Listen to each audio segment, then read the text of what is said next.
Olha só, agora vamos falar sobre um assunto que tem repercutido, inclusive, na internet. Eu tenho visto muitos vídeos aí falando sobre inteligência artificial, que a gente vai conversar melhor sobre isso. Mas não só sobre isso, porque a gente vai falar sobre a relação da inteligência emocional com a inteligência artificial. E para isso estamos recebendo ele, que é psicoterapeuta e escritor, Will Barbosa. Seja bem-vindo, meu amigo. Obrigado, Bruno. Isso dá até coluna, né? Parece cinema. Columbia Pictures apresenta, né? A revolução da inteligência artificial, da inteligência emocional na era da realidade virtual. Olha, eu tenho muitos questionamentos em relação a isso, mas antes eu quero que você, se é que tem alguma relação uma coisa com a outra, eu queria que você me contasse qual a relação entre essas duas inteligências e se existe alguma relação. Na verdade, ambas, né, elas devem trabalhar de uma maneira integrada, porque antes da inteligência artificial deve ser sempre o ser humano em questão. Tanto que até existem as leis, né, sendo pensadas para que entre em vigor sobre o cuidado, né, da inteligência artificial. Mas nós não podemos perder de vista que o foco é a humanidade, é o nosso humano, né, é a nossa psique, é a nossa livre-arbítrio, ou seja, quem executa essa inteligência artificial. Então, se elas têm ligação, é sempre essa, ou seja, desde que o ser humano tenha a sua autonomia, ele não perca a sua autonomia por conta de terceirizar tudo para IA. Então, isso é um grande risco que nós corremos. Isso já acontece hoje na sociedade demais, que eu posso chamar de fragmentação. É quando você começa a fragmentar a sua psique, você entrega tudo para a inteligência artificial, porque ela é capaz de fazer esses serviços para você. O exemplo, programar um chat de mensagens, programar um vídeo para você, programar a sua rotina, enfim, ela faz tudo isso. Mas quem está por trás disso? Será que de fato é um humano? Será que você está exercendo aquilo que eu chamo de tríade, né, do cuidado, que é o quê? Psique, alma e corpo. Será que você está cuidando dessa tríade? Então, essa que é a grande questão, esse é o grande X. Olha, eu acho que esse é um assunto que tem muitas camadas, né? A gente tem vários nichos aí pra gente falar sobre isso. A gente vai chegar nesse, mas uma coisa que eu tenho visto bastante na internet é sobre a preocupação de algumas pessoas em relação à inteligência artificial. Não sei nem se eu posso falar roubar, tirar, qual é o termo que eu uso. Mas em relação a algumas profissões que hoje existem, eu vi um vídeo específico falando sobre fotógrafos. Porque hoje em uma das plataformas de inteligência artificial, vi um vídeo que você botava foto e falava, profissionaliza essa foto para mim. E aí estava rolando uma preocupação sobre isso tirar algumas profissões. Você acha que isso é um risco que a inteligência artificial oferece? Bom, de tempo em tempo, se a gente olhar sociologicamente, antropologicamente, a gente vai ver que existe um advento. E nós estamos vivendo agora, literalmente, a revolução da inteligência artificial. Isso é irrevogável e abruptamente não tem mais volta, está inserido hoje. Então, o que nós temos que fazer é justamente isso, estabelecer esses limites, essas regras, mas de uma certa maneira também nos adaptarmos a tudo isso. Mas não é em si roubar, porque, por exemplo, a gente está falando aqui numa TV, apesar da internet hoje ser o boom do grande momento, mas ela não roubou o momento da TV. A TV ainda está aqui. Então, a gente tem que saber trabalhar de uma maneira, né, ideal, trafegar sobre esses ideais, ou seja, desde que ambas tenham o seu papel. E como é que a inteligência artificial tem influenciado no desenvolvimento da inteligência emocional? Então, aí a gente tem um grande paradoxo. Por que esse grande paradoxo? Porque nós nunca estivemos tão tecnologicamente ligados a tudo, porque, é como eu falei, ele é capaz de programar para você inúmeras tarefas, mas ao mesmo tempo também nós estamos desconectos da parte emocional. Estamos literalmente nos abandonando sobre si mesmo.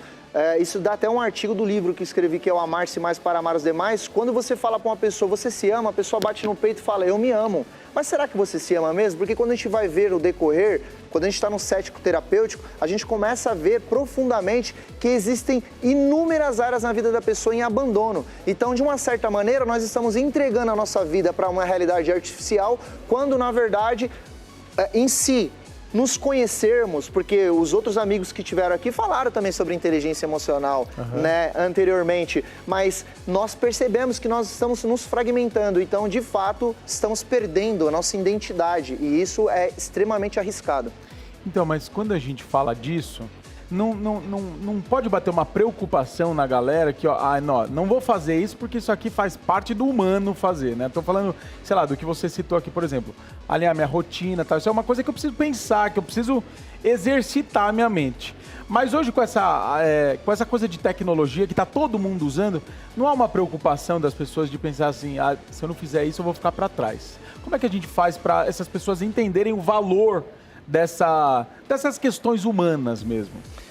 Mais uma vez, ó, a gente tem eu vou falar de um conceito que existe um perigo grande, porque assim, ó, nós somos o país mais ansioso do mundo, o quarto em depressão, agora nós tivemos o disparo, triplicou o número de casos de síndrome de burnout por conta do estresse excessivo nos trabalhos e as pessoas pediram a dispensa do trabalho, porque não estão aguentando. E aí agora revigorou uma lei falando que as empresas têm como obrigação cuidar da parte da psique dessas pessoas por conta do burnout.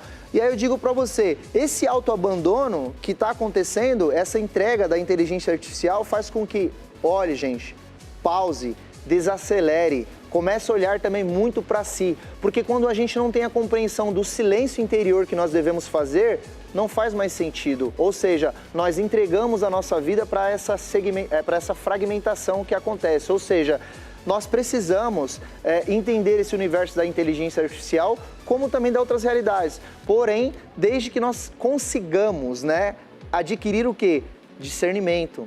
Estarmos, de fato, buscando nos conhecermos. Aí a gente fala do autoconhecimento, da regulação emocional, e isso é muito importante. Por exemplo, Bruno, um outro ponto a se trabalhar aqui.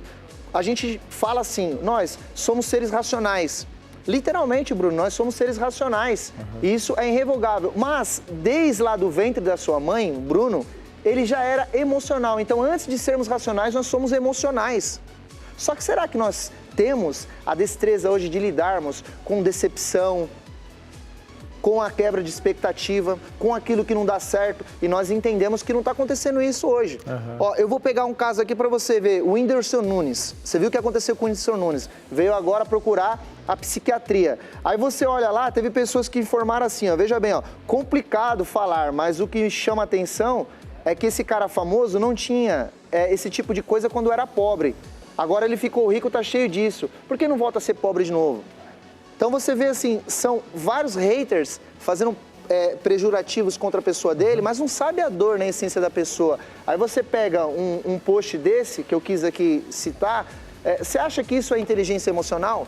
Nós não estamos sendo mais empáticos. E empáticos não é só ter a voz ativa, não é só percepção ativa, mas é, de fato, nos silenciarmos para compreender o espaço do outro. Então, essa situação do ir e vir, dos nossos direitos, das nossas relações, andamos, né, nos perdendo nesse sentido. E aí eu falo para você, antes de sermos racionais, somos emocionais. Então você sentir alegria, você sentir a dor por conta do seu sistema límbico, porque ele era o primeiro a ser desenvolvido. A nossa racionalidade, através do córtex frontal, veio depois.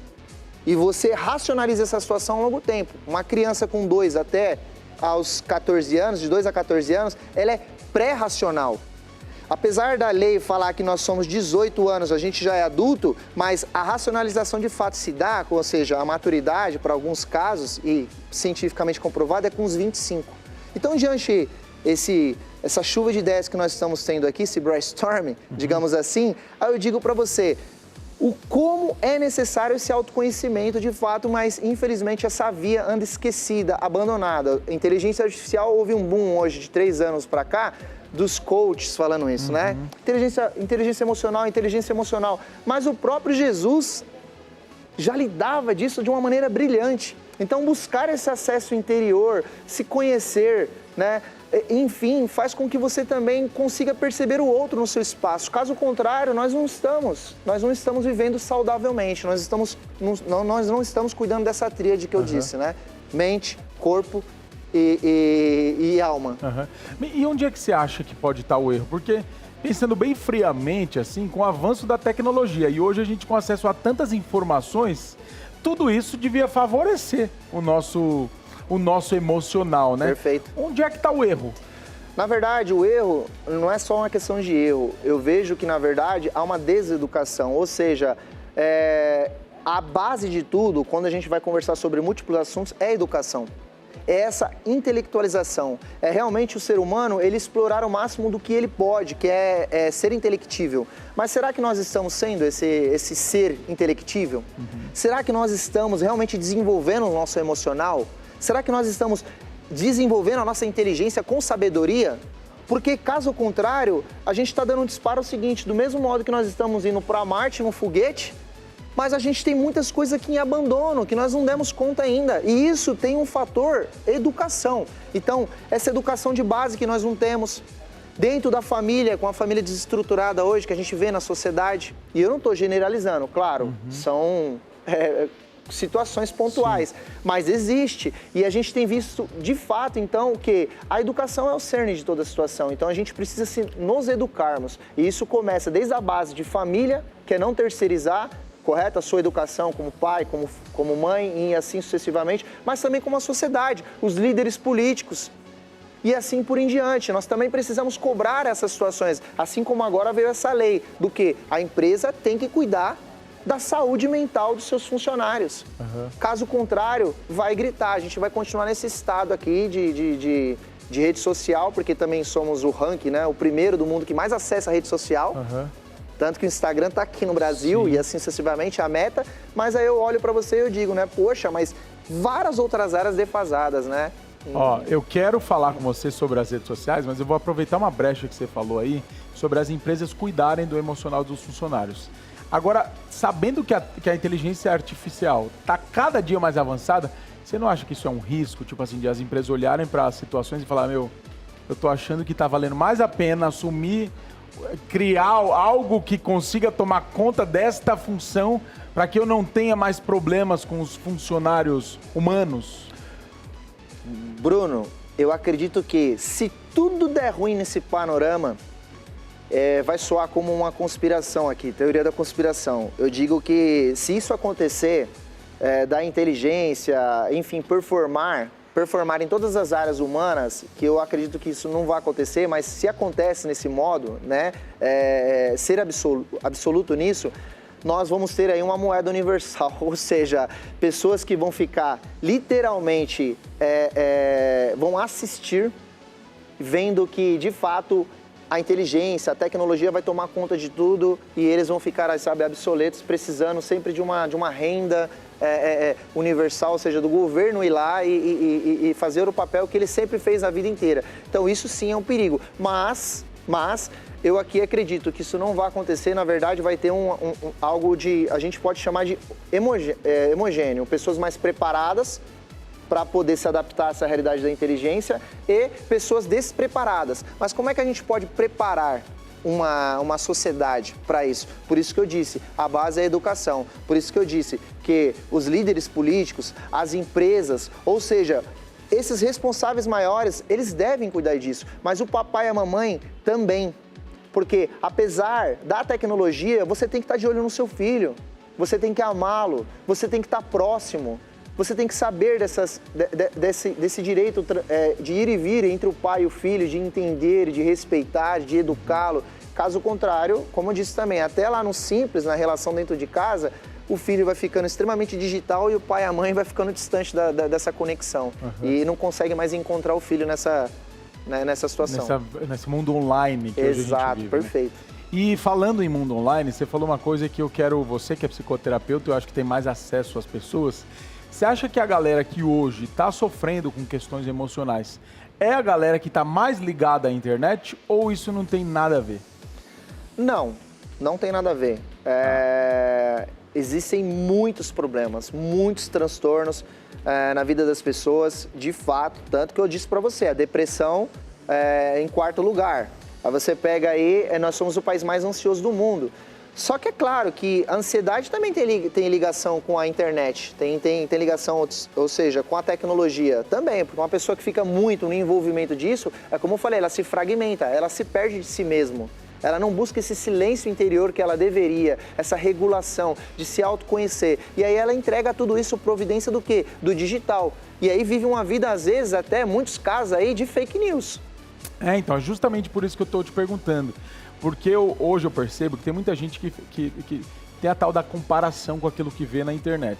E às vezes o que você está vendo também não é real. A pessoa ela tá enganando a ela mesma e enganando todo mundo que está assistindo. Aí quando você pega a realidade dessa pessoa e compara com a sua realidade, as pessoas que não têm esse emocional tão bem desenvolvido, acho que de certa forma ficam pensando, meu Deus, mas será que é só na minha vida que as coisas não acontecem?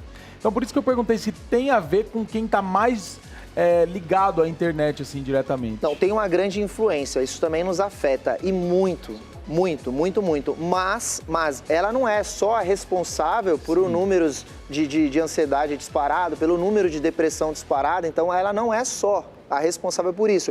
Mas é claro que tem grande influência, então a gente tem que tomar cuidado sobre esse poderio dela. Ou seja, usar a ferramenta de uma maneira adequada, com sabedoria, e essa é a palavra, ou seja, nos educarmos para colocar os limites adequados e saber o quanto eu posso performar. Por exemplo, eu posso no atendimento meu usar, por exemplo, disparos de uma inteligência artificial, não estou falando ali num presencial nem no online, mas eu posso ter um assunto prévio com você, mandar um comando prévio. Olá, Bruno, tudo bem?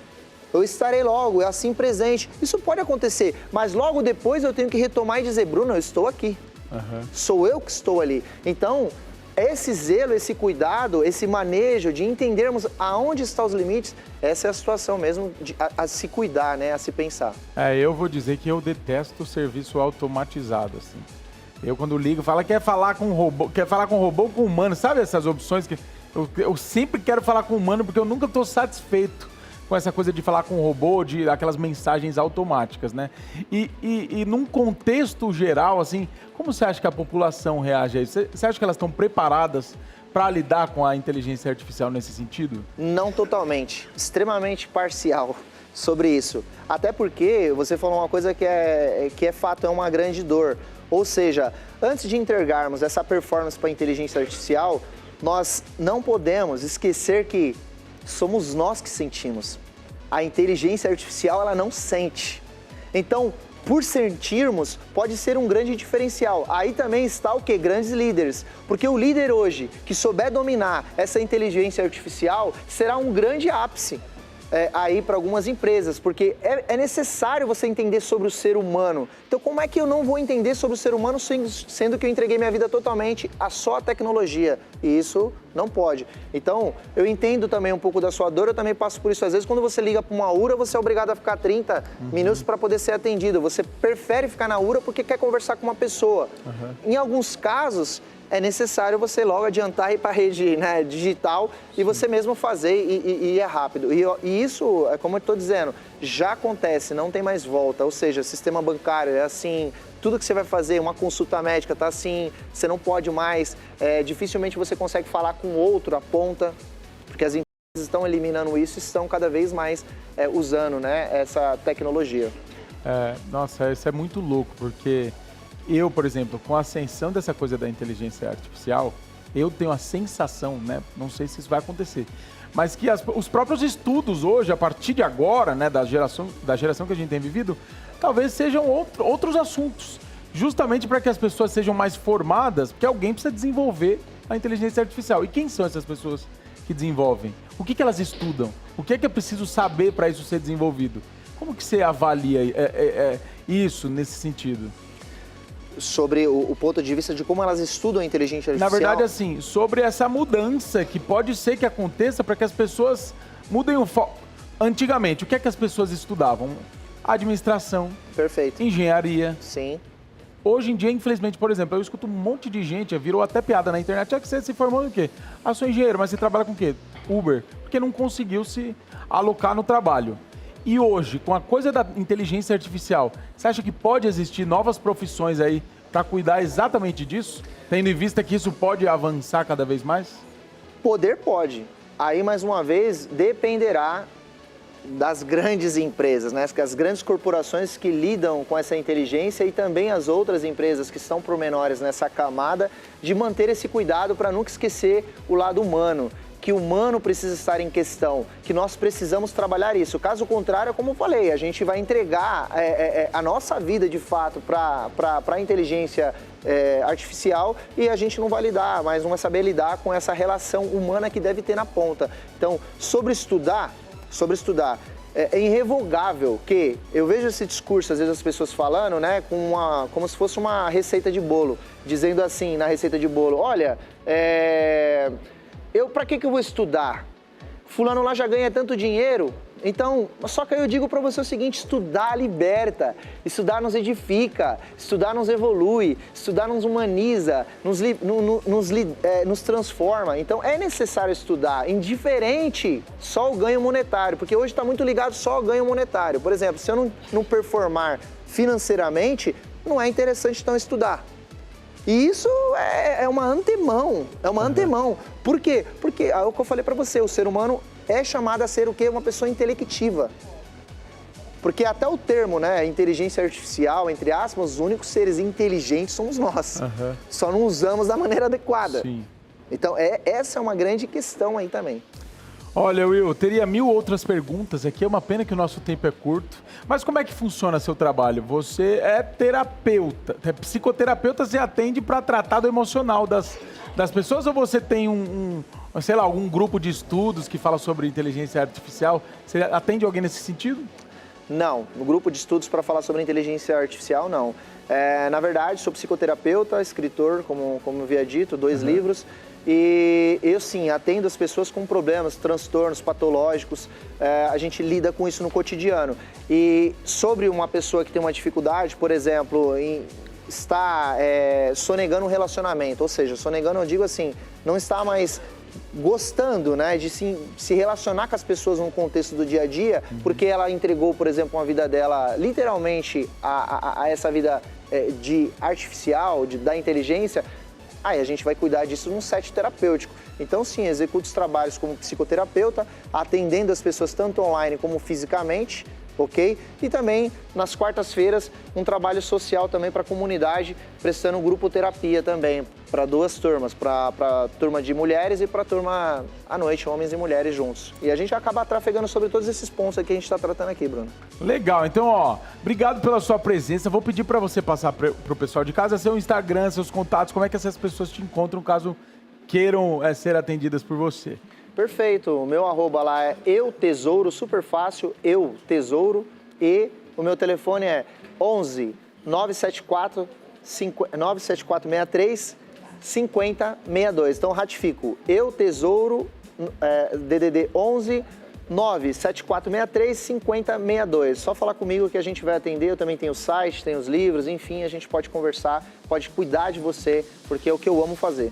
Perfeito. Muito obrigado pela sua presença, viu, meu amigo? Eu que agradeço, Bruno. Foi um prazer. Sorriso.